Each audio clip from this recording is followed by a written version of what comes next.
Good morning, everybody. Good morning. Oh, yeah, that's right. You're supposed to respond. Yes. Good morning, Mr. Seidenschwarz. I'm glad to be here today. I see we got Dotson, we got Glasgow. So our time is rather short to discuss a very complex subject. But let's get going here. A couple of things that I need to know before I start to give you a little background and perspective. What did you discuss prior to this presentation as far as what were you prepped for by your respective teachers?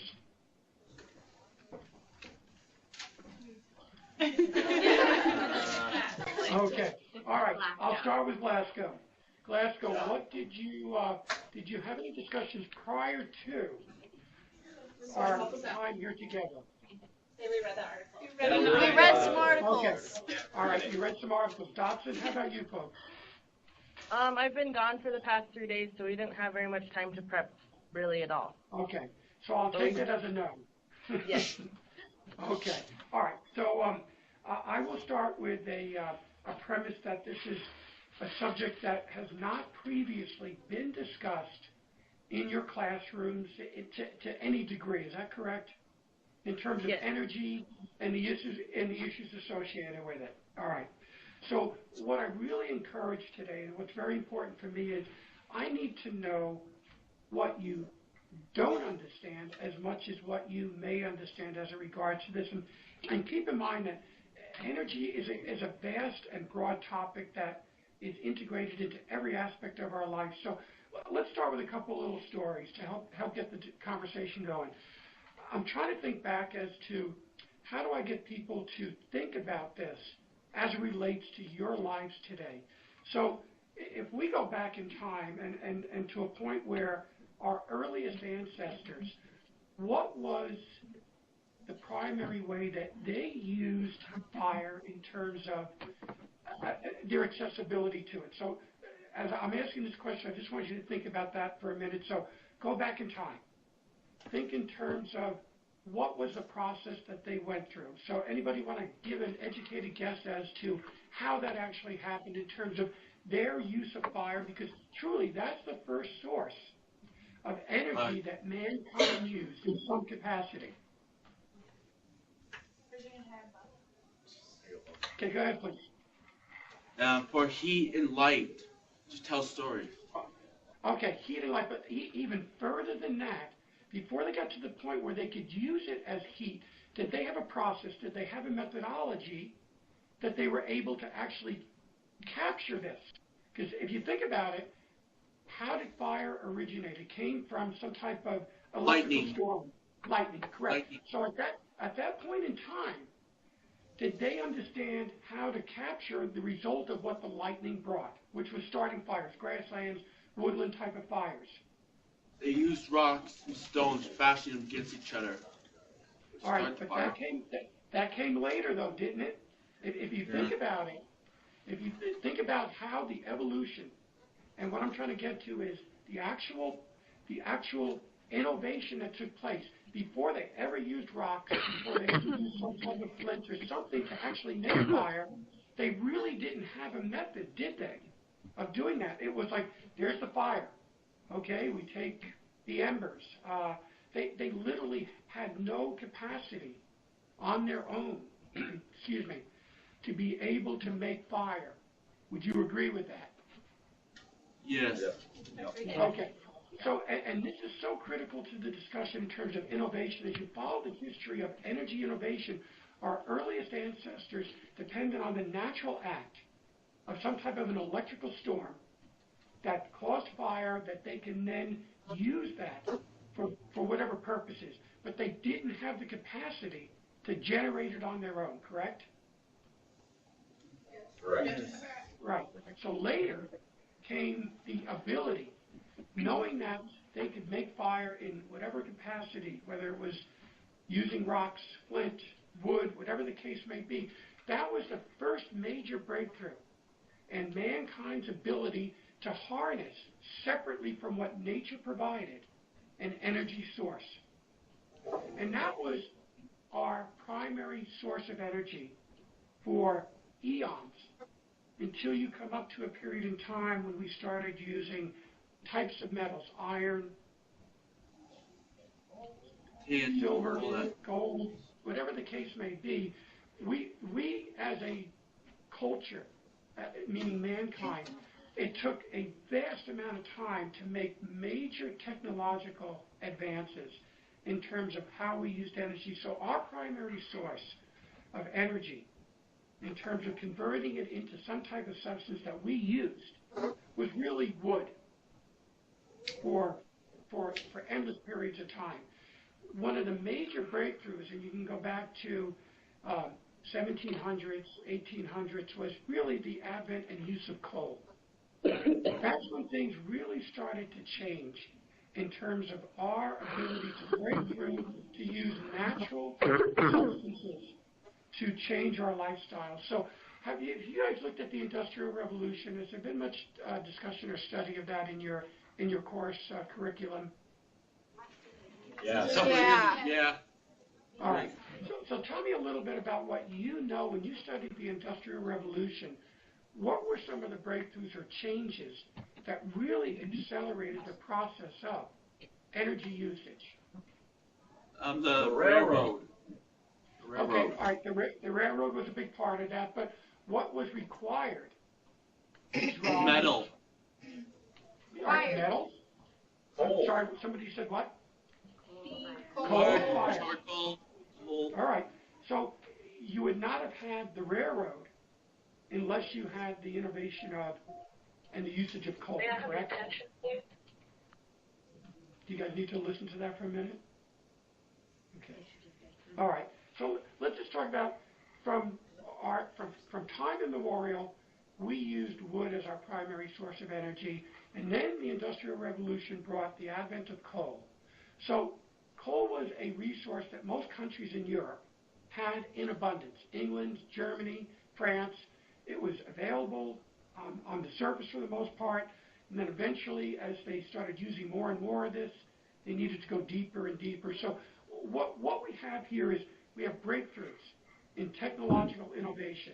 So when we were first mining coal, what was the primary source of what resource did we use to mine coal? There were two of them. That iron and. Okay, I'm talking about the physical extraction of it. There were two resources that we used to extract coal. One was horses, the other people, Manpower. miners, right? Yes. So as we stripped the easy coal from the surface, and we started to go deeper, as the demand for coal vis-a-vis the increase in industrial use and demand, as we started to go deeper, we have to start coming up with new ways, because the actual ability of people, or in this case horses, to be able to actually extract this was somewhat limited. And that's where you see the advent of machinery that was used for extracting coal from deeper layers in the mines. So what is important to remember in energy development is that as faced with new challenges, we came up with new ways to innovate. We came up with new ways to extract based on demand that was happening at that time. And of course, you had still sailing ships, you had the rail systems that were growing and developing across Europe, across the United States. You had the urbanization of Europe and the United States, which is another critical component of energy usage. So as you think about it today, if I asked you the question, when you wake up in the morning, what's the first thing that you do? Besides the normal bodily functions, I know some of you guys are thinking about that. So after we take care of that, what's the first thing that you do when you wake up in the morning? Think about this for a second. I'd like to hear a couple of your answers. Turn on the electricity. Okay, turn on the electricity in your room or some room in the house, correct? And then do most of you go turn on the lights throughout the rest of the house only to have your parents tell you, hey, would you please turn off some of the lights? You need every light on in the house, right? So you turn on the lights, and then you have iPads, iPhones. Do you text? I mean, what do you do in terms of some of the gadgets that you use on a daily basis? Turn your TV on. Turn the TV on. Okay. What do you do when you go into the kitchen to get breakfast? Open the fridge. Open the fridge. Turn the stove on to make some breakfast. You know, what I want you to do is to think about from the minute you wake up in the morning, you're using power. You're using some form of power generated, in this case, electricity. So as you go throughout your day, can you think of any part of your day that you are not connected in some form to using some type of power?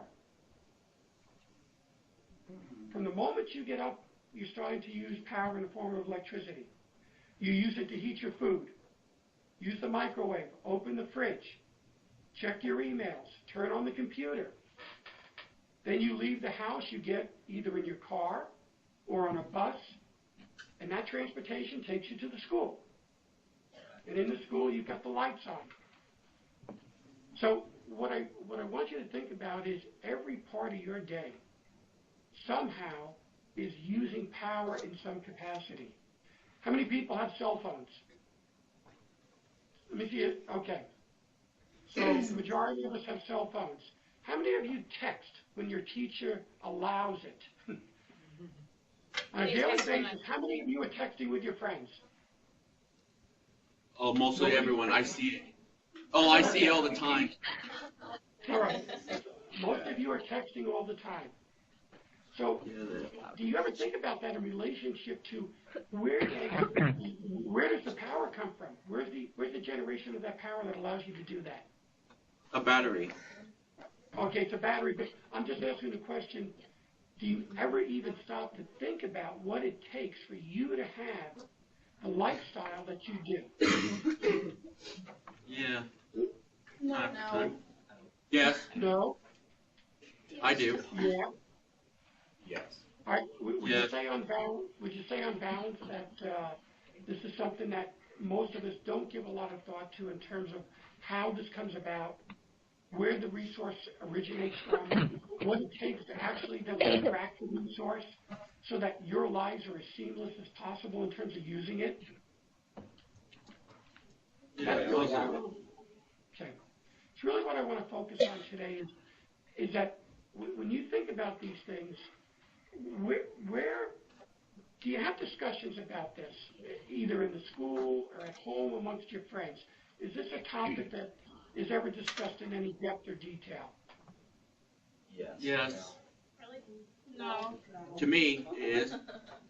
Okay, so I I hear do. some no's, I hear some yes. For the person that said yes, give me a little bit of what you discuss and in what context, in relation to energy, its usage, and the concerns. Go ahead, please. It's how we first originally the idea of containing the item and how much we're using just to make this one item to use all that energy we're using it now, and how long can we keep using this until it we gotta move on to the next item. How long can we apply this item, and how much is it taking us to use this, and what the downfall and what the cost to us is doing to us. All right. And what are the resources that you use to educate yourself about this particular subject? You bring up an excellent insight.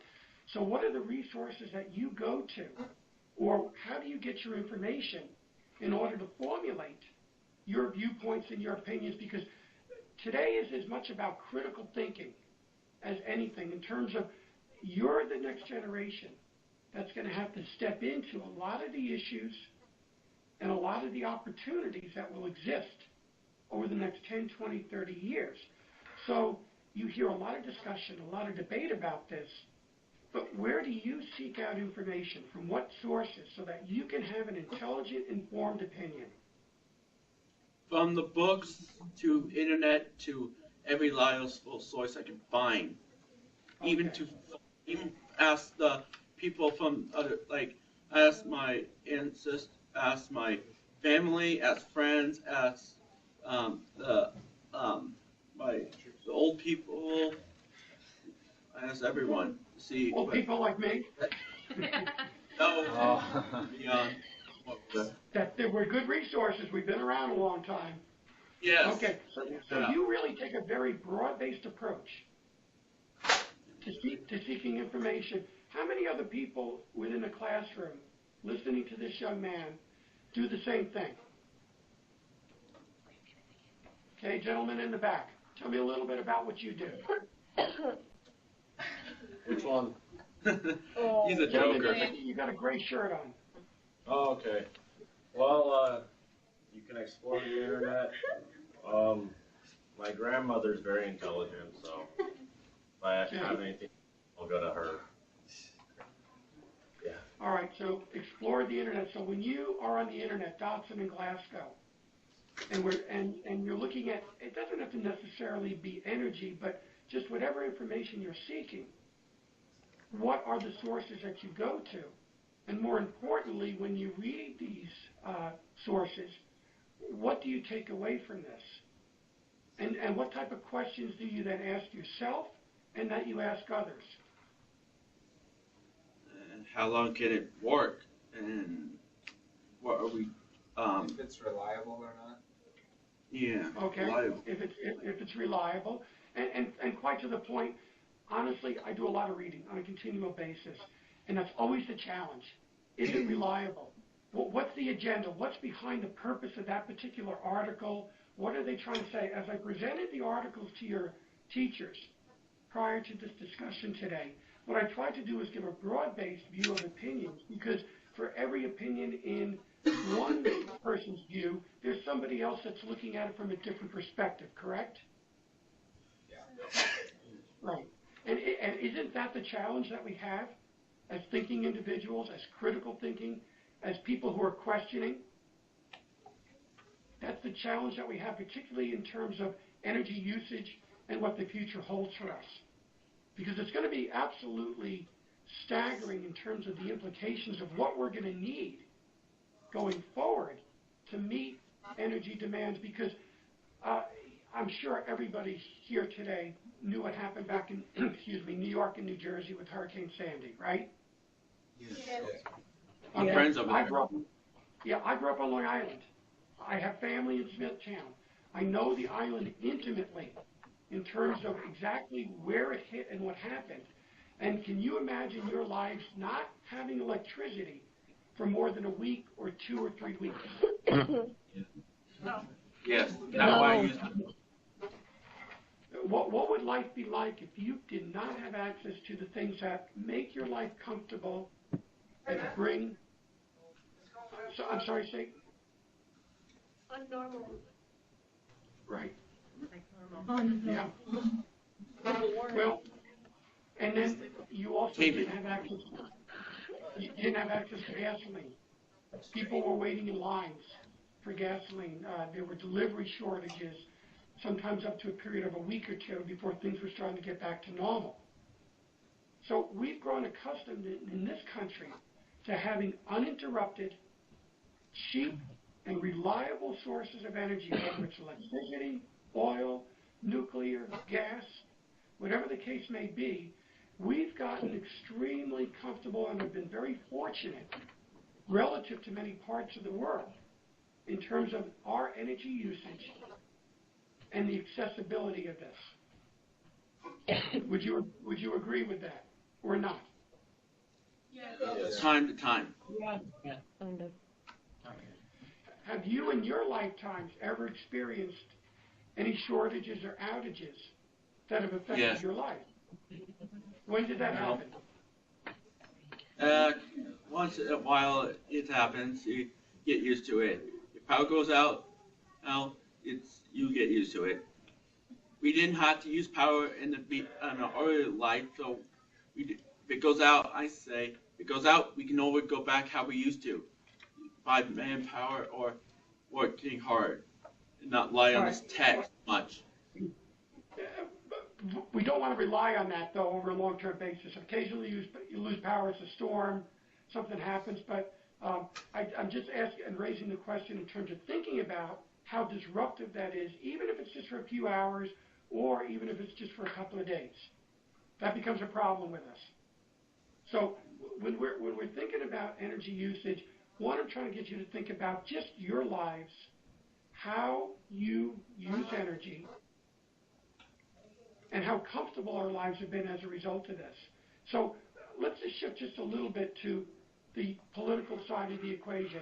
What's happening right now in the United States that has become quite a discussion in terms of energy usage now and going forward? What do you think are some of the primary issues that are being discussed on a political basis? The short of gas and oil. Did you say the shortage of gas and oil? Yeah. There's a All right, shortage. Will be. All right, we don't have a shortage of gas and oil. In fact, if anything, we're going through a boom. And you folks living in Glasgow, you're not, I don't believe, part of the Bakken. You may just be on the fringe. But has everybody here at least heard of or have some understanding of what's taking place in western North Dakota and eastern Montana? Yeah, Gus. Yes. Yes. Well, I'd like to hear from you. What is happening in this, in your part of the country? Well, Oil. What's there?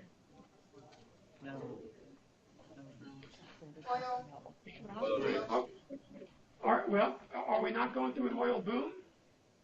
yes. Yes, we are. Yeah, few of my friends are talking. All right, And do you have family, do you have friends, family members that are working in western North Dakota, eastern Montana as a result of the expansion of the Bakken Basin? Yeah. Yes.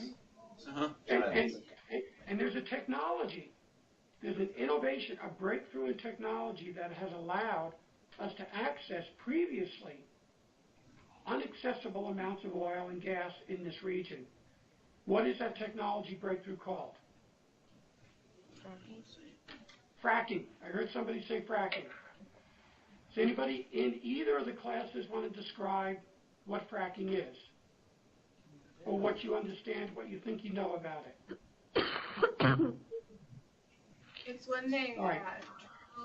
and then they fire fracking fluid or water or whatever the chemicals are into the cracks, and it opens up the cracks even more.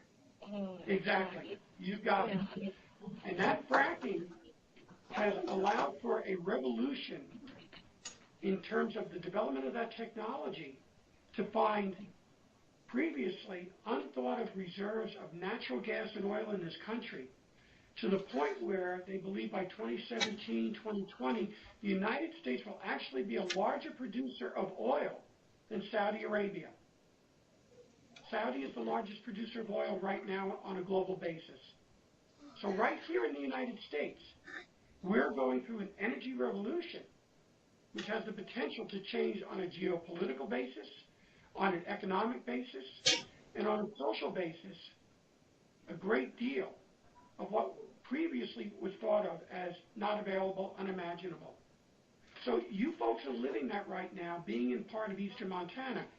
You're seeing family members, you're seeing friends going to work in this part of the country. But there's issues concerned on the other side of the equation, on the environmental side. Anybody know a little bit about what some of the environmental issues are on the fracking? Go ahead, please. The damaging our the life, like the animals, we're like removing more resources just so we can find it. We're destroying life habitats to animals that are almost extinct.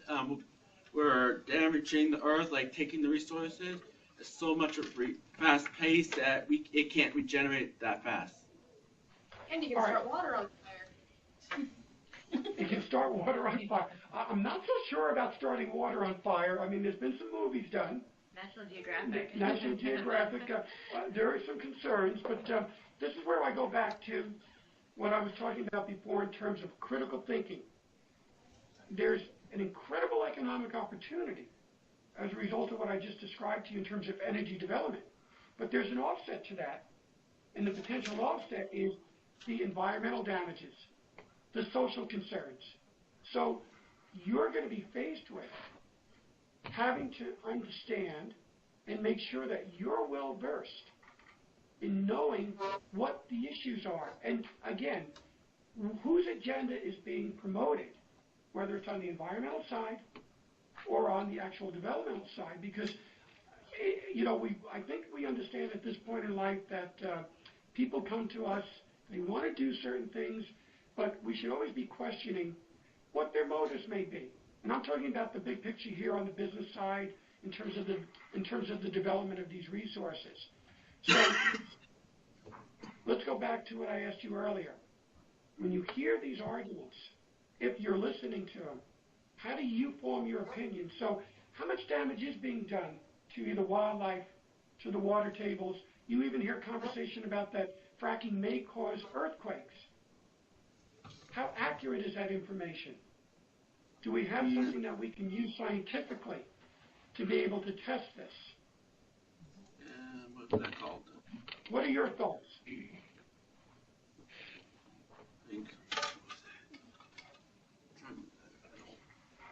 It's got to be. No, you're in the back there. You're stretching. You're not raising your hand, right? No, I'm stretching. Okay. All right. So, I mean, is this something that you've had some discussion again amongst yourselves with family situations or in the classroom? Not for a while. Not for a while. Okay. Do you think that's something that's important? Yes. Okay. So I just say to you, I encourage you, just think about this a little bit, that you're going to hear more and more about this, and you have to understand the forces that are at play and what the potential issues are. So as we shift just slightly, I ask you a question. How many people are on the planet right now? The entire globe, how many billions of people are there? 7 billion. 7 billion, right? 8 billion. Actually, 7 billion. We just crossed the 7 billion here, maybe about 4 or 5 months ago. By 2050, they estimate that there's going to be how many people on the planet? 14 billion. 10 billion. All right? 9 billion people. Now, don't ask me how they come up with these figures, but they've been pretty accurate in the past. But they estimate 9 billion people, so we're going to have 2 billion additional people on the planet by 2050. Where is most of this growth in terms of population increases coming from? What part of the planet? Okay, I heard somebody say China. Japan. Somebody say Japan? I did. Japan. Okay, so just keep that thought for a minute, Japan. Any other educated guesses? What was that? All right. Here's the significance of this, and this is very critical to understanding both energy demand today and in the future and usage. Most of the growth that's taking place is not going to be happening in Europe. It's not going to be happening in Japan. In fact, Japan, which has about 126 million people right now, is estimated to actually lose population over the next couple of decades. Countries like South Korea are in a negative population, future-looking decline. Russia is actually going through a negative growth rate currently because their mortality is higher than the replacement rate. The United States, when you look at the industrial nations, and here's a concept that's important to you, think about the developed world and the developing world. The developed world represents what is referred to as most of the Western industrial nations, which is Europe, Russia, Japan, Australia, the United States. That's referred to as the developed world. The developing world would be the Indians, the Chinas, the Indonesians, parts of Latin America, Central America, the Middle East. So there's a demographic shift here that's taking place that's absolutely critical to your futures, to mine, but especially when it comes to energy usage, because where is energy usage growing the fastest? The United States? No. The United States. Where do you think it would be growing the fastest? What countries right now, based on where they are in their economic cycles, would be using more energy? China. Developing. China, the Indias, the emerging economies. If you just remember that concept, it's so critical because the emerging economies are starting from a much lower base.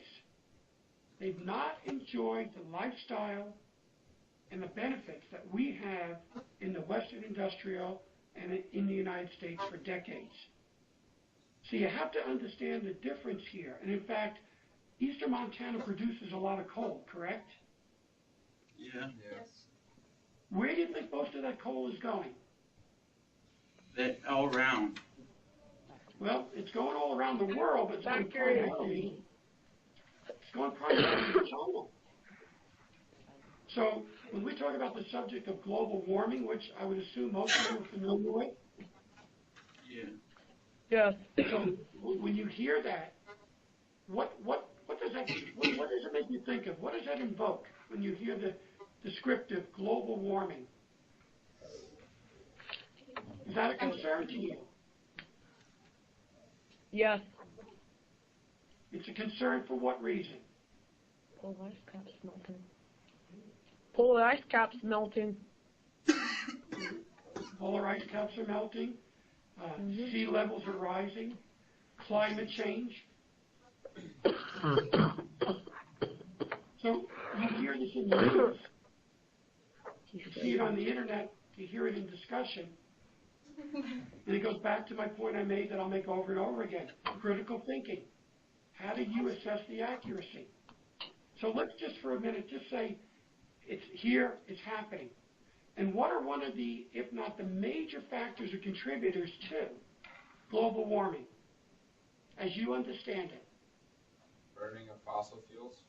There you go, burning of fossil fuels. And the burning of fossil fuels means what specifically?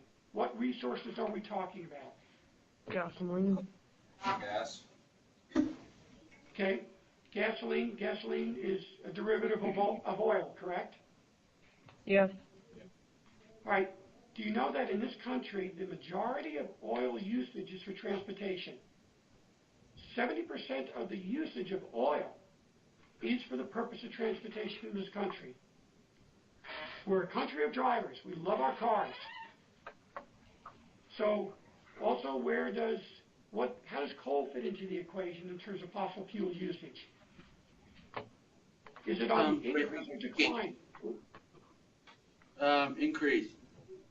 It's on the increase, not necessarily in the United States, but it's on the increase in Mexico, around other. Developing countries. developing countries. Exactly. Thank you. This is you're starting to get it now. When you look at this situation, this is an issue of economics. That at the current time, it's much cheaper to use coal to generate electricity, which is absolutely critical for the growth economically in countries like China and India and the developing world. But what's the offset to that? We're burning more, come on, fossil fuels, correct? Yeah. Yes. So, I know you guys get this. I see the young lady in the front smiling. So it's kind of a dichotomy here. If you're going to grow your economy, which are critical for political and economic stability, it's going to require more fossil fuel usage. And is that not then problematic if we believe that that is the primary cause of global warming? Yes. Yeah. Yes. Right now, there's different viewpoints out there, correct? There are people who are saying, it's not a man-made issue. There seems to be a preponderance of evidence by the scientific community that there is direct correlation to the burning of fossil fuels and the increase of temperatures on a global basis. So now think about this. If we're going to add another 2 billion people to the planet, most of them being in developing economies, then how large and what type of increase do you see in terms of these potential issues becoming even more problematic in the future? You start to see a little bit about the correlation here?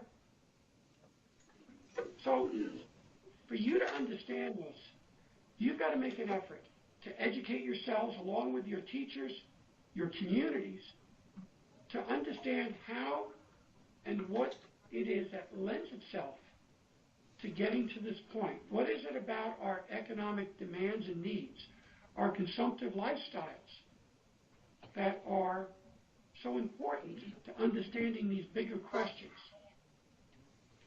And trust me, I'm not an advocate of stepping back and saying, don't consume, don't keep growth occurring economically, because I'm a business person at heart. That's my profession. I'm an investment advisor. I understand how important it is to have economic growth if you're going to keep moving forward to deal with a lot of these complex issues. But it's very important for you guys to know what's happening on a global basis. So let's go back to the point I made about coal. If we're shipping most of our coal overseas, do you think they have the same environmental standards? Do you think their factory? No. I'm sorry, say again, please? Probably not. No, they don't. Again, remember, these are emerging economies. Their primary concern is economic growth. And as a result of that, they have not advanced to the stage where they have some of the checks and balances that we have here, that some of the developed countries have in terms of being more efficient with their energy usage, having more standards in place. So as you think about this a little bit, it's a global issue. And that's why it's important for you in Dutton and in Glasgow to understand these issues. All right, we've got just a couple of minutes left here.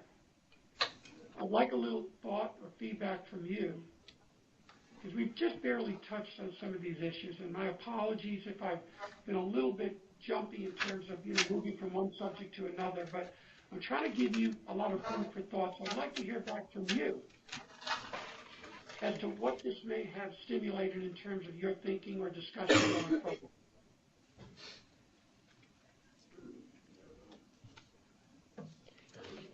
Okay, go ahead, please.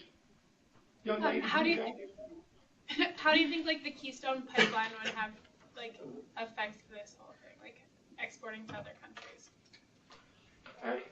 Personally, and I'll speak frankly, I want to see the Keystone Pipeline developed, because I'm looking at this from a larger picture, that we have a problem with infrastructure in this country.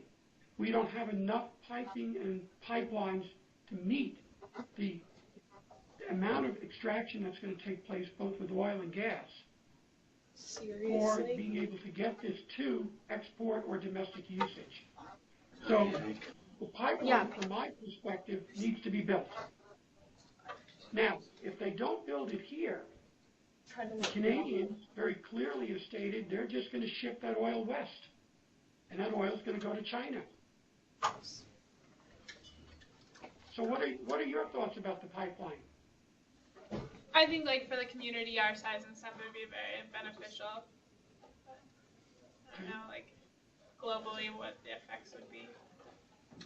Well, just taken as a singular situation, no, it's not going to have an effect. But when you look at the totality of what I said earlier in terms of meeting future energy demand, they estimate by 2030 we're going to need to increase energy production across the spectrum. That includes alternative energy, coal, oil, gas, by about 40 to 50%, just to meet future demand over the next several decades. And that's due to population increase, that's due to just lifestyle, consumption. But we also have another issue in this country too. Our infrastructure is aging. Our sewers, our waters, our bridges, our roads. So just to rebuild that, to remain competitive, it's going to take a tremendous amount of resources. And it all derives from extraction of some type of energy resource to make that possible. Okay, question, please. Do you think that fracking the oil actually does have a really big like impact of ruining the habitats for animals and stuff, or do you think it's kind of minimal compared to the benefits that the country's going to get from taking rail out of the grounds? You know, I've thought a great deal about that. At the current time, what I've been able to ascertain via conversation with people in the industry, with various environmental groups, that there's the ability to do this, to extract using fracking, that will have and will minimize the damage.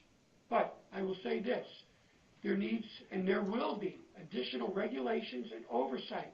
I would not want the energy industries on a unilateral basis to say, here's the evidence, and it works. We're able to extract, and we're not affecting the water tables, we're not affecting the environment on the surface areas, because it goes back to what I said earlier.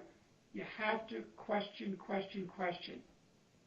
So I will tell you that you will probably see a number of studies. You will see more regulation from the federal and the state level, because this is a relatively new technology.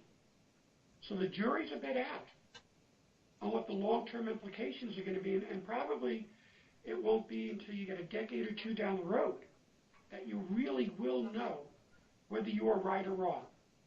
That's as honest as I can be about it, but the evidence to date seems to indicate that it can be done. But I would not accept that just at face value.